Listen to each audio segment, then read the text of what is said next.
Hello everyone, welcome back to my YouTube channel again. Nah, di video saya kali ini agak ribet sedikit.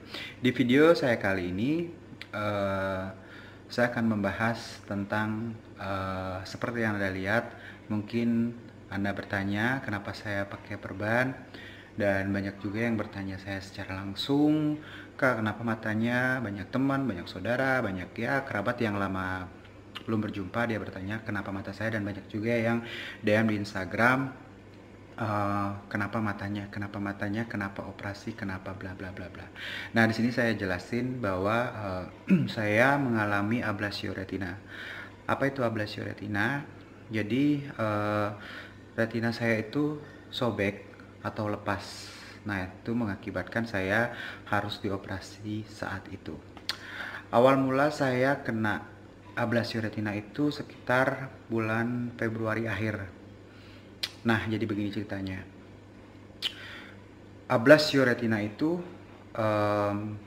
biasanya pertama kali itu ada floaters. Jadi floaters itu kayak bayangan yang kemanapun kita melihat itu selalu bergerak. Itu seperti kayak sarang laba-laba. Jadi dia kemanapun itu selalu ikut. Itu awal mulanya. Nah, setelah itu tiba-tiba pada saat saya waktu itu naik motor, tiba-tiba ada sesuatu yang seperti menabrak, plak, seperti itu, dan itu keras banget, seperti ada yang satu benda yang menabrak di mata saya. Dan ketika saya menoleh di sekitar, itu tidak ada apa-apa. Saya pikir itu saya nabrak burung. Nah, ternyata itu fase dimana retina saya mulai lepas. Pada saat malamnya itu kayak saya pusing banget, nggak bisa tidur. Pusing banget, tapi saya bisa tidur. Dalam tidur itu saya merasakan pusing yang luar biasa. Nah, keesokan harinya di akhir Februari tersebut, pertama kayak ada tirai. Jadi tirai itu menutupi penglihatan saya 20%. Jadi seperti di mata kanan saya ini, jadi segini yang nggak bisa ngelihat itu kurang lebih 20%. Itu saya langsung kepikiran bahwa oh, sekitar 7-8 tahun yang lalu ibu saya juga sama kasusnya seperti ini. Nah, jadi saya karena itu posisinya hari Minggu, jadi saya menunggu keesokan harinya untuk ke rumah sakit, salah satu rumah sakit mata yang ada di Bali. Ketika keesokan harinya saya bangun pagi, itu sudah menutupi sekitar 80% ketutupan tirai. Jadi saya nggak bisa ngelihat 80% di sini ya, seperti itu. Nah, akhirnya saya langsung ke rumah sakit mata, langsung diperiksa, dan ternyata saya ablasio retina. Persis sama seperti ibu saya. Jadi saya ini retina saya lemah. Jadi faktor genetik dari ibu saya. Ibu saya juga tidak ada apa-apa, tapi ablasio retina juga. Jadi saya karena faktor keturunan, bukan karena menggunakan kontak lensa. Memang saya sering menggunakan kontak lensa, tapi bukan karena itu. Karena banyak yang beranggapan, itu pasti karena kontak lensa, itu pasti ini bla bla bla. Dan saya sudah tanya ke dokter, ternyata itu bukan karena kontak lens atau soft lens. Terus pada saat diperiksa, diperiksa-periksa, dan akhirnya karena banyaknya pasien saat itu, jadi saya operasinya bulan depannya, itu sekitar bulan Maret, seperti itu. Jadi sedikit saya jelasin bahwa ablasio retina itu banyak faktor. Yang pertama adalah karena benturan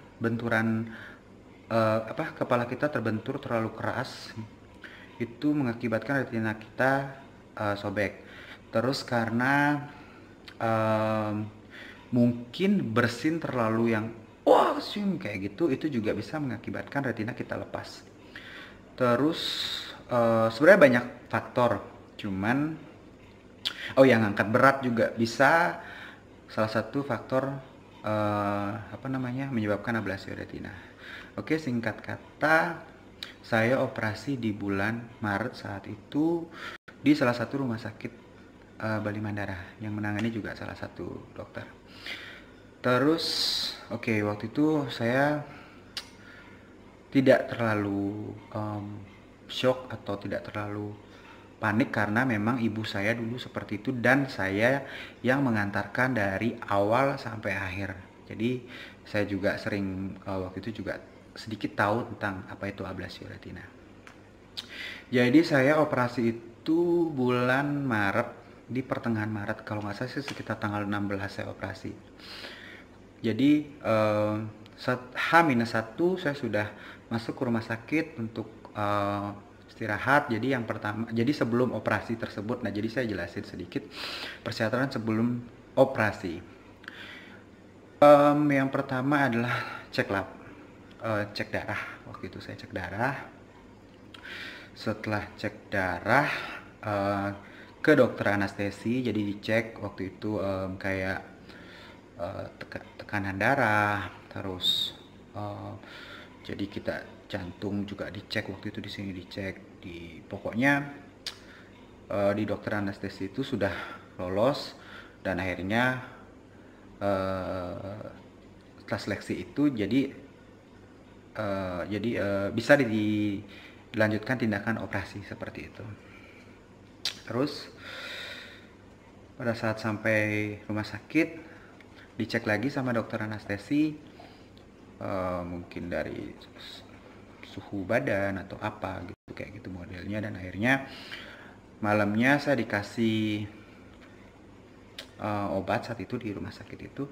Jadi seperti obat agar kita tidak panik, karena ketika kita panik otomatis kita nggak bisa tidur dan pastinya tensi kita naik. Nah ketika tensi naik itu tidak bisa dioperasi.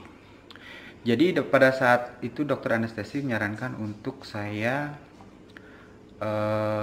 biusnya bius total. Jadi saat itu kondisi saya dibuat tidur. Nah terus nah di hari H operasi kurang lebih sekitar 2-3 jam. Nah saat itu dokter bilang bahwa keadaan retina saya lemah. Pada saat retina saya lemah, jadi namanya operasi vitrektomi ya, kalau nggak salah ya, semoga saya tidak salah. Jadi vitrektomi itu adalah operasi pemasangan silikon di dalam bola mata. Pemasangan silikon tersebut fungsinya agar bola mata ini dimasukin silikon, habis itu biar retinanya nempel, seperti makanya dipasangin silikon.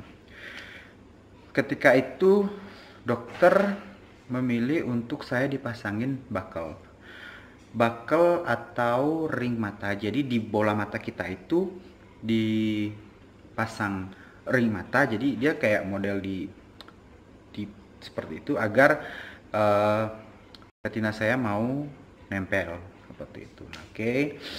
Akhirnya operasi tersebut selesai, kurang lebih 3-4 jam karena saya waktu itu sekitar 6 jam pengaruh bius tersebut. Akhirnya saya sadar. Operasi berjalan dengan lancar. Nah, setelah operasi tersebut dibuka perbannya, saat itu saya sudah melihat pandangan saya waktu itu mulai sedikit ganda. Jadi ada 2 bayangan pada saat itu. Nah, pada saat itu saya yang bola mata kanan saya ini sudah mulai bisa melihat tapi masih belum jelas. Jadi seperti warnanya itu kayak warna sepia kayak gitu, tapi ada 2 bayangan. Jadi kayak waktu itu saya melihat ada kursi, tapi saya melihatnya kursinya 1 tapi saya melihatnya ada 2 waktu itu. Nah akhirnya saya pulang dari rumah sakit. Pas saya tidur, saya lupa, kurang lebih sekitar 2-3 hari atau seminggu itu bola mata saya mengalami jadi dia kayak strabismus. Jadi mata saya itu juling saat itu, dan saya pun shock banget saat itu. Shock bener-bener, kok bisa mata saya juling kayak gitu. Nah dan waktu itu juga pada saat kontrol pertama, waktu itu dokternya bilang bilang bahwa saya lupa, yang jelas dokternya bilang oke, nanti kita coba cari solusi tentang kenapa mata saya bisa juling seperti itu. Nah, waktu itu saya sebenarnya kalau ingat-ingat sih sebenarnya agak sedih, karena saya waktu itu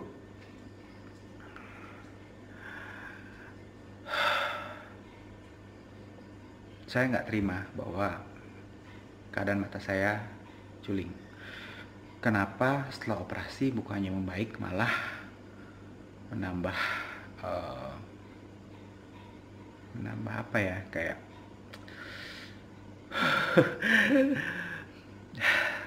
berat banget sebenarnya.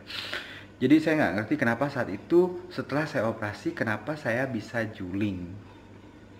Nah itu dah. Jadi operasi pertama saya, setelah operasi bukannya baik malah memburuk. Saya nggak ngerti faktornya apa saat itu. Yang jelas saya coba jalanin. Memang saat itu saya sempat depresi. Karena gini, pekerjaan saya waktu itu saya sering nyanyi, dan saya salah satu marketing di Bank BUMN di Denpasar.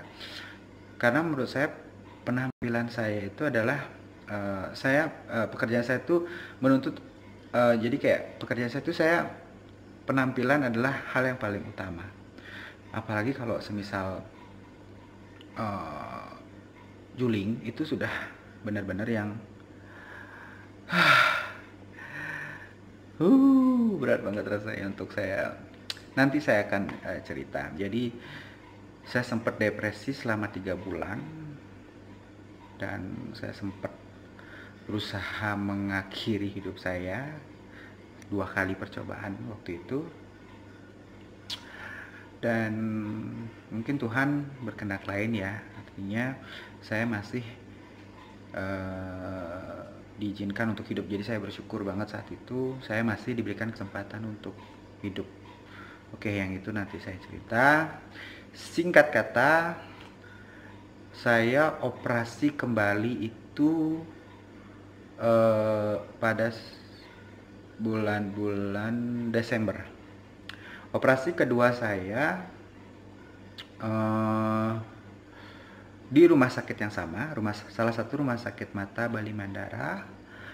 Waktu itu operasi pengangkatan silikon, karena silikon itu tidak boleh lama berada di dalam bola mata. Jadi harus segera diangkat silikonnya. Nah, sedikit informasi sepengetahuan saya, kalau semisal kita mengalami ablasi retina dan kita dipasangkan silikon mata, itu otomatis mata kita akan katarak. Nah, operasi kedua tersebut, yang pertama adalah pengangkatan silikon dan operasi katarak. Jadi kataraknya dibersihkan, setelah itu ditanam lensa pengganti seperti itu. Itu sepengetahuan saya. Kalau memang saya ada salah, bisa tambahkan di kolom komentar. Nah, operasi kedua saya juga sama prosedurnya, yaitu cek lab, terus konsultasi ke dokter anestesi, apakah bisa dilakukan operasi tindakan bius total atau tidak, seperti itu. Dan akhirnya semuanya lolos, dan akhirnya saya operasi pada bulan Desember saat itu. Operasi saya juga berhasil, tapi juling saya itu masih. Saya berharap waktu itu ketika operasi kedua juling saya akan hilang, tapi juling saya masih tetap seperti itu. Karena saya juga nggak bisa ngomong apa. Saat itu saya kecewa sama diri saya sendiri. Saya kecewa dengan diri saya sendiri. Saya kecewa dengan, mohon maaf, saya sempat juga kecewa sama Tuhan. Kenapa hal ini bisa terjadi seperti itu? Nah, jadi singkat kata, singkat cerita, saya sebenarnya sudah operasi 4 kali. Nanti saya akan bahas di video saya selanjutnya, karena saya sebenarnya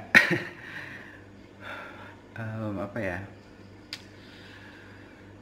kalau mengingat-ingat hal itu sebenarnya saya sedih banget. Cuman ya mau nggak mau harus dijalani, karena satu, nanti saya akan ceritakan operasi ketiga dan operasi keempat di video saya selanjutnya. Yang jelas perjuangan saya menjalani hidup ini benar-benar susah, karena 2019 adalah ujian terberat saya dalam sejarah hidup saya. Dan saat itu ada seseorang yang dia sudah saya anggap sebagai kakak saya sendiri, yang bilang bahwa apapun keadaanmu, kamu harus bersyukur. Di luar sana masih banyak yang lebih dari kamu. Poinnya adalah kamu harus berdamai dengan diri sendiri, seperti itu. Jadi buat teman-teman yang mau bertanya-tanya tentang ablasi retina, bisa DM saya di Instagram. Instagram saya adalah Arjuna Tangkas. Nanti sebisa mungkin saya akan balas DM-nya, atau nanti pertanyaan yang di DM tersebut saya akan bahas di video saya selanjutnya. Jadi itu sedikit sekilas pengalaman saya mengalami ablasio retina. Jadi buat teman-teman yang mengalami hal yang sama, saya sarankan untuk segera ke dokter dan periksakan seperti itu, karena kalau semakin lama akan semakin buruk. Itu saja sedikit pengalaman saya mengenai ablasio retina. Saya minta tolong teman-teman jangan lupa untuk jaga kesehatan mata Anda, minimal dicek setahun sekali, seperti itu. Oke, segitu saja video saya pada kali ini. Jangan lupa teman-teman subscribe, ya, di like atau mau komen silahkan, saya akan balas komentarnya. Dan jangan lupa di share ke teman-teman yang memiliki kasus yang sama atau sakit yang sama, yaitu ablasio retina. Yaudah, terima kasih sudah menonton. Sampai jumpa lagi di video saya selanjutnya. Bye bye.